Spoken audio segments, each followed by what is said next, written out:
Hello everyone, welcome back to my channel. कैसे हो आप सब? आई होप आप लोग अच्छे होंगे। और आज मैं एक बहुत ही इम्पोर्टेंट अधिसूचना आया है उसको लेकर आई हूँ। अब बिहार सरकार स्कूलों में शिक्षकों की कमी को दूर करने का एक नया तरीका सोचा है। आप लोग वीडियो में अंत तक बने रहिएगा। ये वीडियो जो है बहुत ज़्यादा इम्पोर्टेंट है। हालांकि ये 15 के डेट में ही लेटर जारी हुआ है, लेकिन मैं अभी तक शेयर नहीं कर पा रही थी। 2-3 दिन से मेरे पास भी ये लेटर है, लेकिन आज सोची हूँ आप लोगों से शेयर करूँ। संचिका संख्या यहाँ पे आप देख रहे हैं, बिहार जिला परिषद माध्यमिक उच्चतर माध्यमिक शिक्षक नियोजन एवं सेवा शर्त नियमावली 2006, जिस पर समय समय पर संशोधन भी हुआ है। बिहार राज्य नगर निकाय माध्यमिक उच्चतर माध्यमिक शिक्षक नियोजन एवं सेवा शर्त नियमावली 2006, इसमें भी समय समय पर संशोधन हुआ है के तहत 2006 के क्रमशः ग्रामीण क्षेत्र एवं नगर निकाय क्षेत्र अंतर्गत अवस्थित राजकीयकृत प्रोजेक्ट माध्यमिक उच्च माध्यमिक विद्यालय में माध्यमिक एवं उच्च माध्यमिक शिक्षकों के नियोजन की कार्रवाई की जा रही है। ठीक है। उक्त नियमावली के अधिसूचित होने के पूर्व जब ये नियमावली आया, इसके अधिसूचना से पहले माध्यमिक शिक्षकों की नियुक्ति का मानक मंडल 8+1, सहायक शिक्षक 8 और प्रधानाध्यापक 1 ऐसे था, या 9+1, सहायक शिक्षक 9 या प्रधानाध्यापक जो 1 होता है हर एक स्कूल में था।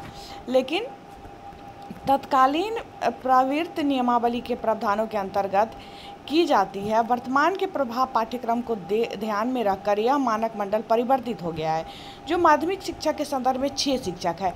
अब जो है वर्तमान में जो सिलेबस चल रहा है उसके हिसाब से जो 8 शिक्षक 9 शिक्षक प्लस 1 प्रधानाध्यापक रखने का सिस्टम था, सो बदल गया है। माध्यमिक स्कूल के लिए 6 हो गया है। आप बार बार देख रहे हैं नई बहाली जो होने वाली थी उसमें भी 5-6 शिक्षक का ही चर्चा हो रहा था। अब तीसरे नंबर पे देखिए कि माध्यमिक कक्षाओं के संचालन में भी परिवर्तन हुआ है। माध्यमिक कक्षा का जो संचालन होता है उसमें भी परिवर्तन हुआ है। वर्तमान में माध्यमिक कक्षा के अंतर्गत 9वीं और 10वीं की पढ़ाई होती थी, जबकि बहुत पहले 6ठी से 10वीं वर्ग और 8वीं से 10वीं तक माध्यमिक कक्षाएँ संचालित होती थी। ऐसे होता था। 8वीं से ही हाई स्कूल में चले जाते थे लोग, 6ठी से भी कभी कभी, तो ऐसे था। और मतलब जैसे 1 to 5 स्कूल था, नहीं तो 1 to 7 स्कूल था, ऐसे रहता था मिडिल स्कूल, और उसके बाद हाई स्कूल था। लेकिन अब सिर्फ 9वीं और 10वीं की पढ़ाई होती है। इसी के अनुरूप संबंधित विद्यालय में शिक्षा के पद भी सृजित रहा है। मानक मंडल और माध्यमिक कक्षाओं में परिवर्तन को देखते हुए संबंधित विद्यालय में पूर्व से सृजित पदों का समानुपातीकरण किया जाना अपेक्षित था। कतिपय विद्यालय में यह कार्य अब तक नहीं हुआ है, जिससे विद्यालय में आवश्यकता से अधिक शिक्षा के पद सृजित है, जिस पर पद स्थापन भी है। साथ ही यह भी सूचना है कि एक ही विषय के कई शिक्षक एक ही विद्यालय में पदस्थापित है, जबकि कई विद्यालय में उन विषयों के शिक्षक नहीं है। यह स्थिति विभिन्न विसंगति को इंगित करता है एवं इससे बच्चों की पढ़ाई को प्रभावित होती है। अब इस लेटर के अनुसार बहुत से स्कूल ऐसे हैं जिसमें एक ही विषय के कई शिक्षक हैं, और बहुत से स्कूल ऐसे हैं जिसमें उस विषय के शिक्षक ही नहीं है, तो वहाँ पे बच्चों का पढ़ाई जो है इनके अनुसार प्रभावित हो रहा है। उक्त नियमावली 2006 समय समय पर यथा संशोधित के नियम 10(3) में यह प्रावधानित है कि विषय विसंगति के निराकरण हेतु अथवा आवश्यक स्थानांतरण की कार्रवाई शिक्षक नियोजन हेतु गठित पैनल निर्माण के लिए समिति के द्वारा की जा सकती है, परंतु नियमावली में विषय विसंगति के निर्धारण हेतु मापदंड प्रावधानित नहीं है। उक्त नियमावली 2006 के नियम 16(1) में यह प्रावधानित है कि राज्य सरकार इस नियमावली के किसी भी प्रावधान को स्पष्ट कर सकेगा तथा इसे लागू करने में कठिनाई को दूर कर सकेगा। नियम 16 में प्रदत्त शक्ति का प्रयोग करते हुए विषय विसंगति के निर्धारण हेतु निम्नांकित मापदंड निर्धारित किए गए हैं, जिसमें माध्यमिक कक्षाओं के लिए विद्यालय में 6 शिक्षक, एक हिंदी, अंग्रेजी, गणित और विज्ञान, सामाजिक विज्ञान और एक द्वितीय भारतीय भाषा जो जैसे संस्कृत हो गया, उर्दू हो गया, बांग्ला हो गया, इसका। जिन माध्यमिक विद्यालय में शारीरिक शिक्षा का पद पूर्व से सृजित है, उन विद्यालय में उक्त 6 विषयों के शिक्षा के साथ शारीरिक शिक्षा विषय के एक शिक्षक का पद स्थापन भी किया जाए, और जहाँ शारीरिक शिक्षक नहीं है वहाँ पे पद सृजित है, वहाँ पे एक शारीरिक शिक्षक का भी इनके साथ साथ नियोजन किया जाए। एक कक्षा में 60 छात्र छात्राओं से अधिक नामांकन होने की स्थिति में उस कक्ष का संचालन किया जा सकता है। तद अनुरूप शिक्षकों की आवश्यकता का आकलन कर पद सृजित किया जा सकता है। शिक्षकों को आवश्यकता के आकलन के क्रम में यह ध्यान देना समीचीन होगा कि एक शिक्षक प्रत्येक विद्यालय दिवस पर न्यूनतम 2 कक्षाओं का संचालन अवश्य करे। साथ ही विद्यालय के समुचित आधारभूत संरचना हो। यदि किसी विषय के 3 से अधिक शिक्षक की आवश्यकता हो तो जिला शिक्षा पदाधिकारी के माध्यम से निदेशक माध्यमिक शिक्षा से अनुमोदन प्राप्त कर ही शिक्षकों के पद सृजन पदस्थापन की कार्रवाई की जा सके।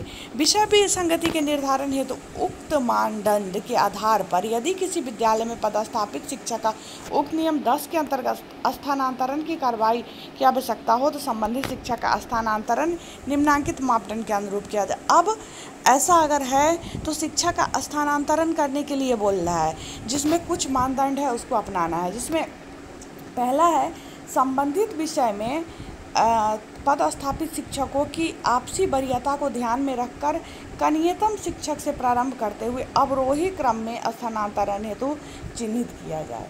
ठीक है। अब दूसरा है कि यदि मतलब जो शिक्षक पहले से हैं, है ना, तो उसके वरीयता को ध्यान में रख के और उनका अवरोही क्रम में मतलब घटते क्रम में स्थानांतरण हेतु उनको चिन्हित किया जाए। ठीक है। दिव्यांग और महिला को अधिक्षा मतलब उनकी इच्छा के उपरांत ही, कोई विकलांग है अगर और वो जहाँ जॉब कर रहा है वहाँ पे वो कंफर्टेबल महसूस कर रहा है, घर के आसपास है, मतलब इस तरह की चीज़ें हैं, तो उनका स्थानांतरण नहीं करना है, उनका इच्छा के अनुरूप नहीं करना है। इच्छा अगर हो तो यदि संबंधित दिव्यांग महिला शिक्षक स्थानांतरण हेतु अनिच्छा संसूचित करते हो तो उन्हें छोड़कर कंडिका 1 के निर्धारित मापदंड के अनुरूप अन्य शिक्षकों को चिन्हित किया जाना है।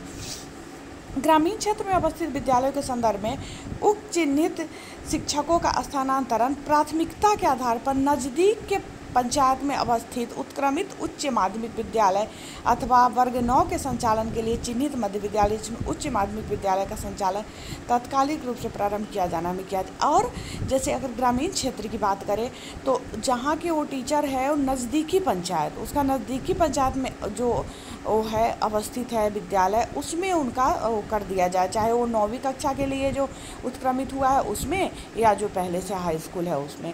स्थानांतरण की उक्त कार्रवाई संबंधित नियोजन इकाई के अंतर्गत ही की जा सकती है और नियोजन इकाई से बाहर नहीं जाना है। जो संबंधित नियोजन इकाई है उसी में स्थानांतरण करना है।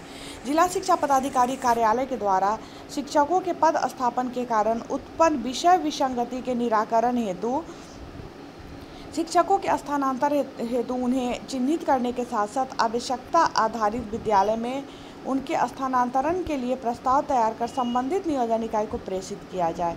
और 9वां है संबंधित नियोजन इकाई के पैनल निर्माण समिति के सदस्य सचिव का यह दायित्व होगा कि समिति के समक्ष उक्त प्रस्ताव स्थापित कर समिति का अनुमोदन प्राप्त करते हुए स्थानांतरण आदेश जो है निर्गत करे और उक्त स्थानांतरण आदेश का क्रियान्वयन जिला शिक्षा पदाधिकारी कार्यालय के सहयोग से किया जाएगा। और इस प्रकार का स्थानांतरण संबंधित शिक्षक के संदर्भ में ऐच्छिक स्थानांतरण नहीं माना जाएगा और उप नियमावली 10 के अंतर्गत ऐच्छिक स्थानांतरण की अनुमान्यता संबंधित शिक्षक को पूर्व की भांति सुरक्षित रहेगा।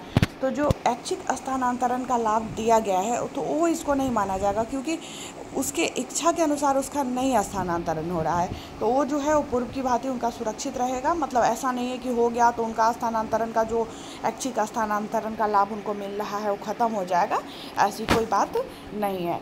तो ये लेटर जारी हुआ है 15 के डेट में। अरशद फिरोज उप सचिव शिक्षा विभाग बिहार पटना। 15 मई को ये दिखाती हूँ मैं डेट, 15 मई को ये लागू हुआ है। मैं कई दिनों से इस वीडियो को आप लोगों से शेयर करने का सोच रही थी पर कर नहीं पा रही थी, लेकिन अभी मैं सोची हूँ कि नहीं इसको कर ही देती हूँ शेयर।